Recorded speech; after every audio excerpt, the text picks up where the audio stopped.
Hello students, welcome to Vinita Tutorial. আশা কৰো সকলো ভালে আছা। আজি মই তোমালোকক চকুৰ বিষয়ে অতি সাধাৰণভাৱে আৰু চমুকৈ ক'ব ওলাইছো। এতিয়া শুনাচোন, চকুৰ কথা। চকু, কাণ, নাক, জিভা, ছাল এই পাঁচটা ইন্দ্ৰিয়ক একেলগে পঞ্চেন্দ্ৰিয় বুলি কোৱা হয়। এই পঞ্চেন্দ্ৰিয়ই বহিৰ্জগতৰ বিষয়ে জ্ঞান দিয়াৰ কাৰণে এইবিলাকক জ্ঞানেন্দ্ৰিয় বুলিও কোৱা হয়। এতিয়া আমি চকুৰ বিষয়ে আলোচনা কৰিম। এতিয়া চোৱা, আমি ধুনীয়া চকু, এইটো হৈছে আমি বাহিৰৰ পৰা দেখা চকুটো, হয়নে? ইয়াতে একদম আমি কি কৰোঁ, এইটো আইব্ৰ থ্ৰেডিং কৰা আইব্ৰ, এইটো দেখিছা? তাৰপিছত চকুত ধুনীয়াকৈ এইটো আইলেছেছ লগোৱা আছে, কাজল লগোৱা আছে, এইটোতো হেৰিও লগোৱা আছে। এতিয়া চোৱা, কিজানি এনেকুৱা দেখিলে এনেকুৱা লাগে এই চকুটোত মানে লেন্সো লগাইছে। বাৰু বাহিৰৰ এই ধেমালি কৰিলোঁ, বাহিৰৰ পৰা দেখাত চকুটো এইটো। এতিয়া এই চকুটো ভিতৰৰ পৰা এইটো। জেনেৰেলি আমাৰ আচৰিয়াৰ চকুটো দেখিবলৈ বহুত ধুনীয়া, মানুহেতো চকুলৈকে আগে চায়, হয়নে? কিন্তু যাৰ যিমান ধুনীয়া চকু হওক, যাৰ বেয়া চকু হওক, চকুৰ ভিতৰটো এনেকুৱা। কথাটো কি কৈছোঁ গম পাইছানে? চাইনিজ মানুহবিলাকৰ চকু সৰু সৰু, তাহাঁতৰো চকুৰ ভিতৰৰ গঠনটো এনেকুৱা। আমাৰ মানুহবিলাকৰ চকু ডাঙৰ ডাঙৰ ধুনীয়া ধুনীয়া, আমাৰবিলাকৰ চকুৰ গঠনটো এনেকুৱাই। বুজি পাইছা? এতিয়া চোৱা, চকুটোত কি কি আছে, কেনেকৈ ধৰণে চকুটোক গঠন কৰা হৈছে, এই বিষয়ে এতিয়া জানিম। চকুৰ ভিতৰ ভাগ তাৰমানে এই ভাগ। এতিয়া চোৱা, চকু হৈছে জীৱৰ অতিকৈ গুৰুত্বপূৰ্ণ অংগ, কিয়নো চকু অবিহনে দিনতে আন্ধাৰ। চকু নহ'লে এই সুন্দৰ পৃথিৱীখনৰ সৌন্দৰ্য উপভোগ কৰিব নোৱাৰি। চকুৰ গোলকটোৰ পৰিধি 3টা স্তৰেৰে গঠিত। এইটো যিটো মানে ঘূৰণীয়া জেগা, তাত 3টা স্তৰ আছে বুলি কৈছে। বাহিৰৰ স্তৰটোক শ্বেতমণ্ডল, মাজৰ স্তৰটোক কৃষ্ণমণ্ডল আৰু ভিতৰৰ স্তৰটোক অক্ষিপট অথবা ৰেটিনা বোলা হয়। ইয়াতে ৰেটিনা, এইডোখৰ জেগাক ৰেটিনা বুলি কৈছে, দেখা পাইছা? শ্বেতমণ্ডল স্তৰটো টান, ডাঠ, বগা আৰু অস্বচ্ছ।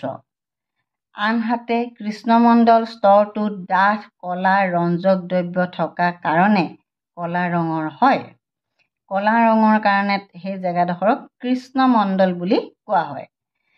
চকুৰ গোলকটোৰ একেবাৰে ভিতৰৰ স্তৰটোক ৰেটিনা বোলা হয়। ভিটামিন এৰ অভাৱত কুকুৰিকণা ৰোগ হয়। কুকুৰিকণা ৰোগ কাক বোলে তোমালোকে জানানে? কোনোবাই বাৰু কুকুৰিকণা ৰোগৰ বিষয়ে জানা নেকি? অকণমান হ'লেও কি জানা ক'বাচোন, কমেণ্ট কৰিবা। এতিয়া শুনা, কুকুৰিকণা হৈছে এনেই সকলো সময়তে ভালকৈ দেখিয়ে থাকে, কিন্তু গধূলি হোৱাৰ লগে লগে চকুকেইটাই নেদেখা হয়, সেইটোক কয় কুকুৰিকণা। ইয়াৰ উপৰিও চকু উঠা ৰোগ, আমি যে কওঁ যে চকু উঠিছে, চকু উঠা ৰোগক নহয়, কেনেকৈ কয়, চকু অসুখ, ৰঙা পৰে তাৰমানে। বিশেষকৈ চকুত কুটা বা পোক পৰিলে নাইবা বীজাণুৰ আক্ৰমণত এই ৰোগ হয়। সেইদৰে চকুৰ গোলকৰ ভিতৰত থকা জলীয় দ্ৰব্য আৰু স্ফটিক দ্ৰব্য দুবিধ থাকে। চকুৰ গোলকৰ ভিতৰত থকা জলীয় দ্ৰব্য আৰু স্ফটিক দ্ৰব্য দুবিধ থাকে।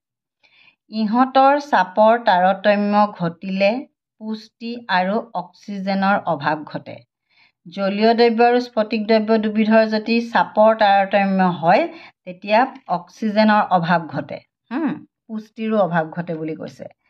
তেতিয়া ৰেটিনাৰ অৱক্ষয় হৈ দৃষ্টিহীন হয়। এনে ৰোগক গ্লুক'মা বুলি কোৱা হয়। এতিয়া চোৱা, তোমালোকে চকুৰ ছানি পৰাৰ কথা শুনিছা। 40 বছৰৰ ওপৰৰ যিকোনো লোকৰে ছানি পৰিব পাৰে আৰু চকুৰ লেন্সখন অলপ অলপকৈ অস্বচ্ছ হৈ পৰে আৰু ক্ৰমে ক্ৰমে চকুৰে নেদেখা হ'বলৈ ধৰে। চকুৰ বিভিন্ন ৰোগৰ পৰা হাত সাৰিবলৈ হ'লে প্ৰধানকৈ পুষ্টিকৰ খাদ্য। চকুৰ কাৰণে প্ৰধান আহাৰ হৈছে ভিটামিন এ যুক্ত খাদ্য। চাফ চিকুণতা, ধূলি, ধোঁৱা আদিৰ পৰা পৰাপক্ষত আঁতৰি থকা আদিত বিশেষ গুৰুত্ব দিয়া উচিত। বুজি পালা? এতিয়া চোৱা, চকুৰ ভিতৰ ভাগ কি কি থাকে ইয়াতে? শ্বেতমণ্ডল, কৃষ্ণমণ্ডল আৰু ৰেটিনাৰ ভাগটো। এইটো হৈছে চকুৰ মণি আৰু এইটো হৈছে লেন্স, এইডোখৰ হৈছে কৰ্ণিয়া। হ'ল, এতিয়া দেখা পাইছা চকুটো চবেই। আমি চকুৰ কাৰণে কি যত্ন ল'ব লাগে? ভিটামিন এ যুক্ত খাদ্য খাব লাগে, কাৰণ চকুকেইটাইতো আমাৰ মেইন। ভিটামিন এ যুক্ত খাদ্য খাব লাগে আৰু সদায় চাফ চিকুণতা মানি চলিব লাগে আৰু ধূলি ধোঁৱা আদিৰ পৰা নিজক বচাই ৰাখিব লাগে, মানে চকুকেইটা বচাই ৰাখিব লাগে, হয়নে? চকুৰ বিষয়ে জানি আমাৰ ভাল লাগিলে, হয়নে? যদি ভাল লাগিলে ভিডিঅ'টো লাইক এটা কৰিবা, কমেণ্ট কৰিবা তোমালোকক কেনেকুৱা লাগিলে, আৰু চকুকেইটা সদায় ভালকৈ ৰাখিবলৈ চেষ্টা কৰিবা। বেছিকৈ মোবাইল নামাৰিবা, বেছিকৈ টিভি নাচাবা, আৰু মোবাইলটো একদম চকুৰ কাষত ৰাখি নাচাবা। আশা কৰোঁ তোমালোক সকলোৰে ভাল পাইছা ভিডিঅ'টো। যদি ভাল লাগিলে লাইক কৰিবা, যিসকলে নতুনকৈ আহিছে চেনেলটোলৈ ছাবস্ক্ৰাইব কৰি দিবলৈ নাপাহৰিব, লগতে বেল আইকনটো টিপি থৈ যাব, তেতিয়া লগে লগে আপোনালোকে মোৰ ভিডিঅ' আপলোড হোৱাৰ লগে লগে আপোনালোকে নটিফিকেশ্যন পাই যাব। আজিলৈ আহোঁ, লগ পাম নতুন এটা ভিডিঅ'ত।